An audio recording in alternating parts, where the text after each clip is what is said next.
পাহাড়ের পাদদেশে বাঁশের মাচা দেখে মনে হতে পারে পানির বরজ, অথচ এই ছাউনির নিচে তাকালে চোখে পড়বে লম্বা পাতা বিশিষ্ট সবুজ উদ্ভিদ। এটি হলো বিলেতি ধনেপাতা। এমন দৃশ্যের দেখা মিলবে রাঙ্গামাটি জেলার কাউখালী কাপ্তাই উপজেলার প্রায় প্রতিটি গ্রামে। কৃষি বিভাগ বলছে, পাহাড়ি এই ধনেপাতা সুগন্ধযুক্ত, উচ্চ পুষ্টি ও ভেষজ গুণ সমৃদ্ধ। দেশব্যাপী দিন দিন বাড়ছে চাহিদা। তবে এই ফসল জলাবদ্ধতা সইতে পারে না, প্রয়োজন হয় পর্যাপ্ত আলো বাতাস।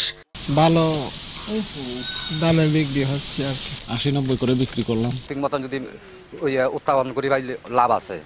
ইউন বেজা যায় সম্ভবকা ৯০ থেকে দাম হয়। চাষ ও চাহিদা বিবেচনায় বর্তমানে পার্বত্য অঞ্চলের অন্যতম অর্থকরী ফসলে পরিণত হয়েছে এই ধনেপাতা। এমন দাবি করে বাজার চাহিদা মেটাতে কৃষকদের সব ধরনের সহযোগিতার আশ্বাস দিয়েছে স্থানীয় কৃষি বিভাগ।